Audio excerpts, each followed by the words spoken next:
Hey crew, how you doing? It's Monday, so it's time for chapter 10 in Mr. Popper's Penguins. If you remember, Penguin has moved in. He's feeling quite at home now, and they've got a home for him in the refrigerator. They have now figured out how to take him for walks, which didn't quite go so well. And now this next chapter is called Shadows. Things are going to take a turn for the worse. Okay, so let's see what happens. Chapter 10, Shadows. Next day, the picture of Mr. Popper and Captain Cook appeared in the Stillwater Morning Chronicle with a paragraph about the house painter who had received a penguin by air express from Admiral Drake in the faraway Antarctic. Then the Associated Press picked up the story, and a week later, the photograph in rotogravure could be seen in the Sunday edition of the most important newspapers in all the largest cities in the country. Naturally, the Poppers all felt very proud and happy. Captain Cook was not happy, however. He had suddenly ceased his happy, exploring little walks about the house and would sit most of the day sulking in the refrigerator. Mrs. Popper had removed all the stranger objects, leaving only the marbles and checkers, so that Captain Cook now had a nice, orderly little rookery. "He won't play with us any more," said Bill. "I tried to get some of my marbles from him, and he tried to bite me." "Naughty Captain Cook," said Janie. "Better leave him alone, children," said Mrs. Popper. "He feels mopey, I guess."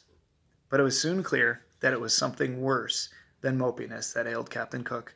All day he would sit with his little white circled eyes staring out sadly from the refrigerator. His coat had lost its lovely glossy look. His round little stomach grew flatter every day.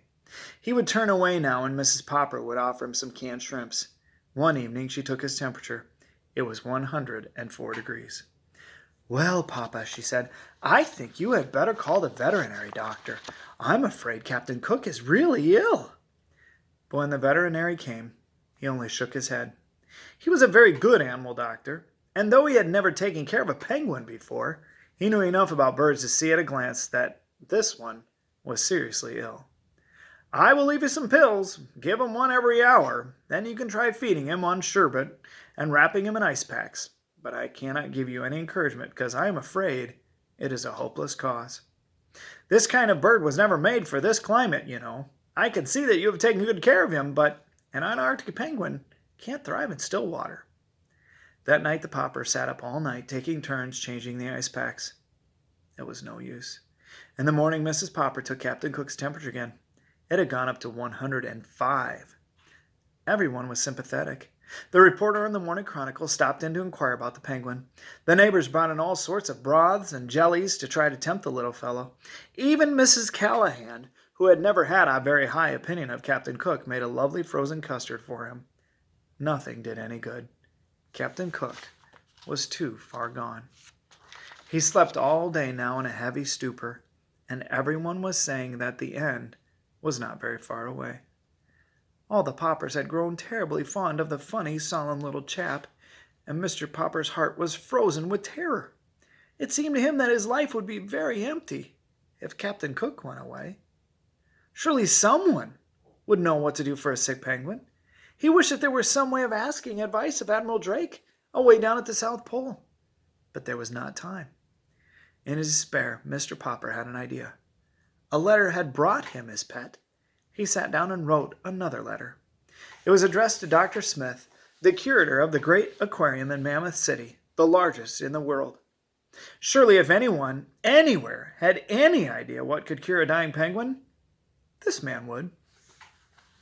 2 days later, there was an answer from the curator. "Unfortunately," he wrote, "it is not easy to cure a sick penguin. Perhaps you do not know that we, too, have in our aquarium at Mammoth City a penguin from the Antarctic. It is failing rapidly in spite of everything we have done for it. I have wondered lately whether it is not suffering from loneliness. Perhaps that is what ails your Captain Cook. I am therefore shipping you under separate cover our penguin. You may keep her. There is just a chance that the birds may get on better together."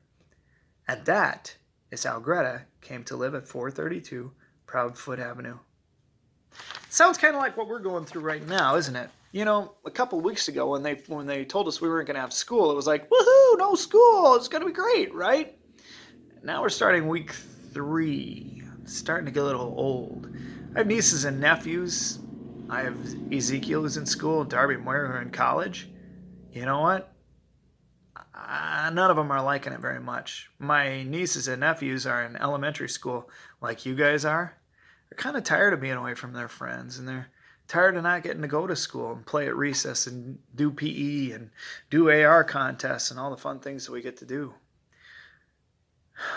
Makes us all a little mopey. Right?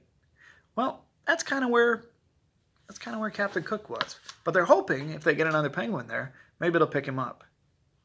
Can't hurt. Let's see. Chapter 11, Greta. So Captain Cook did not die after all. There you go. There were 2 penguins in the refrigerator, one standing and one sitting on the nest under the ice cubes. "They're as like as 2 peas," said Mrs. Popper. "As 2 penguins, you mean," answered Mr. Popper. "Yes, but which is which?" At this moment, the standing penguin jumped out of the icebox, reached inside, and took one of the checkers from under the sitting penguin, whose eyes were closed in sleep, and laid it at Mr. Popper's feet. "See, Mama, he's thanking me," said Mr. Popper, patting the penguin. "At the South Pole, that's the way a penguin shows its friendship. Only uses a stone instead of a checker. This one must be Captain Cook, and he's trying to show us that he's grateful for getting him Greta and saving his life." "Yes, but how are we going to tell them apart? It's very confusing." "Oh, I will go down in the cellar and get some white paint and paint their names on their backs." And he opened the cellar door and started down, nearly tripping when Captain Cook unexpectedly tobogganed down after him. When he came up again, Mr. Popper had a brush and a small paint can in his hands, while the penguin had a white Captain Cook on his back. "Look," said Captain Cook, proudly showing his name to the penguin in the icebox. "Ah," said the sitting penguin, and then squirming around in her nest, she turned her back to Mr. Popper. So Mr. Popper sat down on the floor in front of the icebox while Captain Cook watched, first with one eye, then with the other. "What are you going to call her?" asked Mrs. Popper. "Greta." "It's a nice name," said Mrs. Popper, "and she seems like a nice bird, too. But the 2 of them will fill the icebox, and pretty soon there will be eggs. And the next thing you know, the icebox won't be big enough for your penguins. Besides, you haven't done a thing about how I'm going to keep the food cold." "I will, my love," promised Mr. Popper. "It is already pretty cold for the middle of October, and will soon be cold enough outside for Captain Cook and Greta." "Yes," said Mrs. Popper, "but if you keep them outside the house, they might run away."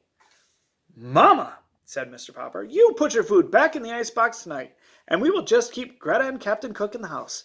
Captain Cook can help me move the nest in the other room. Then I will open all the windows and leave them open, and the penguins will be comfortable." "They will be comfortable, all right," said Mrs. Popper. "But what about us?"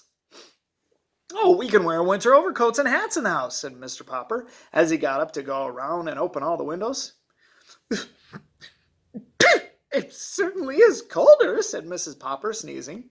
The next few days were even colder, but the Poppers soon got used to sitting around in their overcoats. Greta and Captain Cook always occupied the chairs nearest the open windows. One night, quite early in November, there was a blizzard, and when the Poppers got up in the morning, there were large drifts of snow all over the house. Now, not outside the house, inside the house. Mrs. Popper wanted to get her broom and have Mr. Popper bring his snow shovel to clear away the drifts. But the penguins were having so much fun in the snow that Mr. Popper insisted it should be left where it was. In fact, he went so far as to bring an old garden hose up from the basement and sprinkle all the floors that night until the water was an inch deep. By the next morning, all the Popper floors were covered with smooth ice, with snowdrifts around the edges near the open windows. Both Greta and Captain Cook were tremendously pleased with all that ice. They would go up on the snowdrift at one end of the living room and run down one behind the other on that ice until they were running too fast to keep their balance. Then they would flop on their stomachs and toboggan across the slippery ice.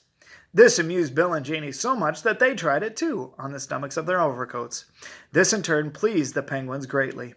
Then Mr. Popper moved all the furniture in the living room to one side so the penguins and the children would have plenty of room for real sliding. It was a little hard at first to move the furniture because the feet of the chairs had frozen into the ice. Toward afternoon, the weather got warmer and the ice began to melt. "Now, Papa," said Mrs. Popper, "you really must do something. We can't go on like this." "But Captain Cook and Greta are both fat and sleek, and the children have never been so rosy."